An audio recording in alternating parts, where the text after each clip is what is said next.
kept the design simple. Fair enough. Went with the USC. So here, congratulations in order. Thank you. Yeah, got married, tied the knot, and yeah, it's exciting times. Is that a little daunting trying to plan a wedding in the middle of football season? Well, the beauty of it was that we didn't actually plan a whole lot, so there wasn't anything that could really go wrong. So the day went perfect. I mean, I'm very fortunate that my wife didn't really want to plan anything. Wanted to keep it small, so it was nice. Yeah. So was it here? Did you have any family come out? Or? Nah, so travel's still restricted. That's kind of why we chose to do it on the bye week, because my family couldn't get out from Australia. I mean, they've just come out of a lockdown now, so hopefully things progress quickly now and they can get over. But yeah, we just kind of threw it together and got an Airbnb. Went down with a few of the guys, and yeah, that was it. Did you meet your wife in Australia or here? I met her here. She actually played for the lacrosse team. Oh, okay. Yeah. What's her name? Natalie Byrne. Okay. Yeah. So will you guys go and do another ceremony in Australia after the season? Potentially, yeah. If travel opens up, we might head over there and have something bigger with family and friends again. So, I mean, fingers crossed that happens and I can actually see my family and our families can get together and celebrate. When was the last time you saw them? I was fortunate enough to go home in January. Actually, I flew back in December, just after we opted out of the bowl game. And then I did the 14 days hotel quarantine, which was not a whole lot of fun. So, yeah, which is why I'm really pushing for the travel to open back up, because I don't want to do that again. And then, yeah, I was there for about, I think I ended up being there for 23 days or so. So does the honeymoon just depend on wherever you guys go to the bowl game? So yeah, we're going to plan Vegas, around that. Shreveport, Yeah, well, I mean, Vegas isn't really high on either of our list, so I think at this stage, yeah, we'll just play it by ear and see what happens with the bowl game, and then we'll probably just do a road trip up the coast and see some more California and Southern Oregon. As your teammates react to the whole thing and help celebrate with you or whatever? I mean, it probably reminded them of how old I am. Like, sometimes I can fly under the radar and act a bit younger than what I actually am, so I think now they see me as a bit more mature, and hopefully anyway.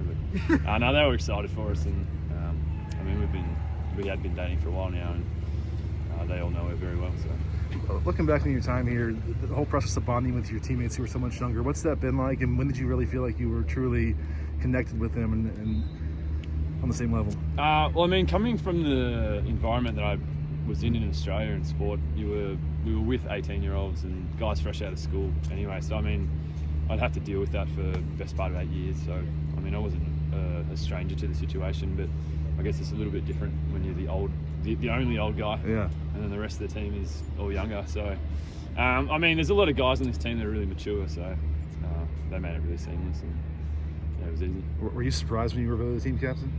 I was actually, yeah. I was really blown away. Wasn't expecting it. I mean, I've been doing the same thing for the last 3 years. I had to hold myself to a high standard, and I guess, yeah, they kind of saw that and reflected in the voting. It's been the type of year where that type of captain leadership can be really important for a team with everything it's gone through. Just how have you tried to help guide your teammates through all the adversity?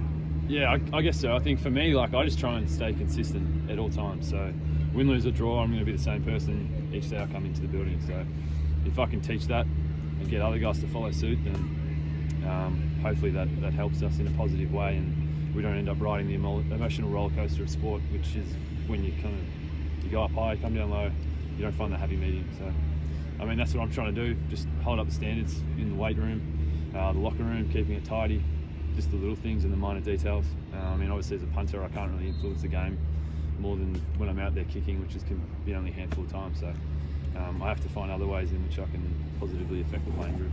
Overall, how has the experience here met your expectations when you chose to do this and come over here? It's been unbelievable. I mean, this school's been unreal.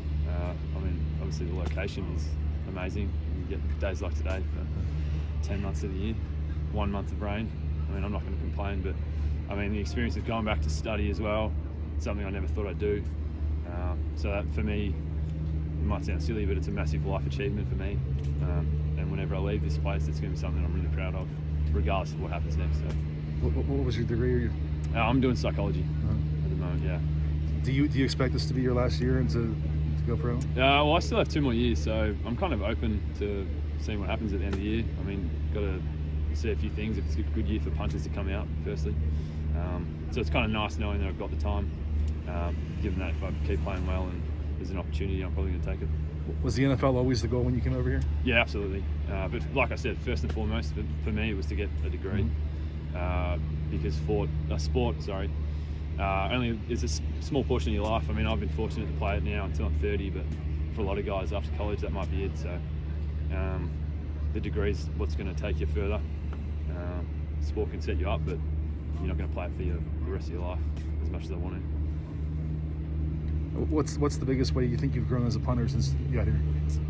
I think I've just kind of fine-tuned the technique and ironed out a few bad habits that I've picked up from playing AFL back in Australia. And whilst the kicking's very similar, it is different, and the ball's different, so you got to get used to that. And I think that's something that I've worked through and I've worked really hard to do. Was it tough getting recruited by one guy and coming here and he gets replaced and all the turnover you've had to go through? It's been a lot. Yeah, it is tough because, I mean, when someone recruits you, obviously you want to finish what you start with that person. But in saying that, that's the nature of sport, it's the nature of college. I think you guys are all well aware of how ruthless the industry is. And as players, we understand that as well. So the best, like I said before, like you just got to stay consistent, same person. Do one more? Can't let that emotionally affect you, and just stay towards your goals, you know. One more? To come here and meet your wife and be chasing an NFL goal, overall pretty pleased with the way things have turned out? Yeah, I have to say it's gone pretty well for me. So if I give another answer, I think I might be wifeless. Yeah, no, it's been good. All right, thanks, Ben.